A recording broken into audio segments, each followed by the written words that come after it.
We're gonna talk about the ultimate doc camera setup. Before we do this, I'm gonna have to build the camera because before you go away on a trip, you need to test pack everything. Yeah, you gotta make sure that it actually can close.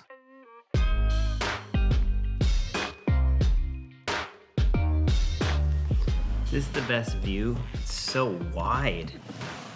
Makes my nose look even bigger than... Anyways, here we are. This is my favorite documentary setup that I have built to date. And we're gonna go over each piece of gear and I'm gonna tell you why. And I know a lot of people are gonna get all up in the comments saying, I'd rather use a Blackmagic or the Canon C70.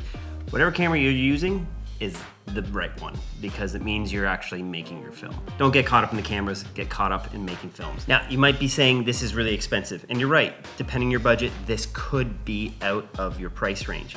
The main thing you're looking for a documentary setup is good audio and good dynamic range and familiarity. If you're gonna be in the field running around, you need to know your camera well. So why do I like this for documentaries? The first thing is that there is 4 tracks of audio being recorded at all times with this. And how I'm able to do that is I have the shotgun up here. This is the MKE 600 by Sennheiser. I also then have their AVX mic. This is the transmitter, and it has its own dedicated battery pack, and it syncs up with the other transmitter. It's really great, huge range, and I like this thing because it's so tiny. It's not a giant mic pack. You barely see it, barely adds weight. Then, what's great with the Sonys is there is a hot shoe up here. So I have added in their UWP unit, which fits into the hot shoe, and I can get a 3rd track of audio on here. The FX6 records internal audio as well in case all the mics die. I still have a microphone going. So I have 4 tracks of audio, which is fantastic because in the case of this tornado film, I'm gonna have 2 main subjects who I wanna have lavs on them at all times. Actually, I haven't even told you about this film. I'm doing a film with Ricky Forbes. We're chasing tornadoes down the States. It's gonna be another new documentary I'm doing. Very excited. We just put a tornado vortex signature on our storm right there in the notch, which is over those trees now. Well, they're moving, so we gotta get moving. Okay. Next, I have a 24-70. I usually shoot prime lenses, but when I did the film Rescate, I shot that entire thing on a Canon 24-70, and it worked really well in chaotic situations. In this scenario where I'm running around, I don't know what we're gonna be getting into, going back to the old faithful 24-70. And in this case, I also have the 2:5 ND mist filter from Polar Pro. Next, I have the small HD Cine 7. Probably could go with a smaller monitor, but the 7 inches is amazing. I really know what I'm gonna be getting in the edit. Really love this monitor. And then I have my MB Sony Cineulettes on there. Can flick them on and off. And I feel like I can see the final edit already because it's practically graded. Right here, this is the wooden camera cheese plate, and I have the wooden camera V-mount set up. Why would I add a whole V-mount to a camera that's tiny, making it bigger? There's a few reasons. One, the way I hold this is up against my chest. Here, the monitor is far enough away from me that I don't have to adjust my eyes to focus on it. It's pushed right up against my chest. It's not adding a ton more weight, but these batteries can last hours. I can go like 6 hours off one of these batteries with the monitor, powering also my mic packs. I'd rather not have to think about swapping batteries or if the charge is dying. I like going for long takes because this documentary could be crazy. We might be stuck in a car for 10 hours. If there's tornadoes around, I can't be worried about battery power. Oh, unreal. Oh, I'm forgetting about the ultralight arm up here. Wooden camera sells kind of similar things, but I love this bracket. It's fantastic for monitors because you can put the monitor in every which way. This to me is the perfect documentary setup.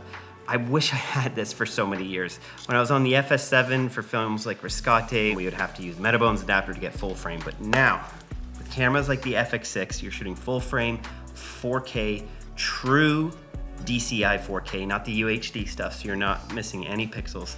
And then what I like about this camera much more than the FX9 is when I hit S and Q, it stays in 4K, where the FX9, you gotta go through like 3 menus. If you have a film that doesn't need slow motion, then the FX9 is great.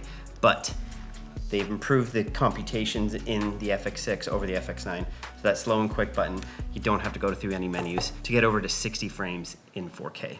This, for me, for documentary, I couldn't ask for more. It's perfection. But let's quickly talk about what other gear I've brought. I'm always preaching simplicity when you're shooting a documentary. So this is my low pro bag, Pro Roller X 200 AW.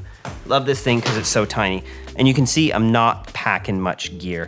I have one other lens here. You guessed it. It's my Helios lens. It says 35 in the background. It's not. It's a 58 mil lens. Weird. Carry some earbud headphones. So you got to monitor audio. That's a GoPro 9. I went and bought it today. I actually don't own any GoPros, but this shoot with tornadoes is going to need one. Backup monitor for Sony.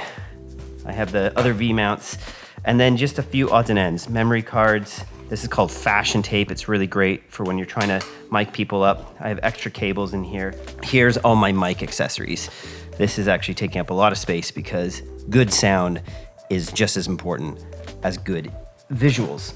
And that's it. I do have a drone that I'm throwing in my checked luggage, but it's not much else. I'm really trying to go for simplicity these days. I think I'm gonna try and shoot the entire thing on that 24-70. And I'm bringing my buddy Zach Randma along. He might bring a few other pieces of gear, but this is about simplicity. I'm not even gonna do any sit-down interviews for this film. I just wanna follow Ricky, and I wanna challenge myself to see if I can make an entire film that is completely verite. I'll put all the links below so that you can understand the camera. The last thing is that I'm using HDMI, which is unique for me. I'm always using SDI, but I brought a backup SDI cable, but HDMI is cheaper, so I'll probably destroy the HDMI, so starting with HDMI. Keep locked to this channel over the next few months. I'll be showing you everything to do with this tornado film, and as well, my film, OK, is gonna be screening in New Zealand and a few other countries coming up. Oh, man. That gives me the heebie-jeebies, that sound. Day one in the books with the ultimate dock setup, and I love this. This was great. The audio was amazing. Just being able to hear both people so clearly, even in the crazy wind. If you want me to do a video about miking in the wind, I could probably do that now. But I love this setup. Here I am. It's perfect.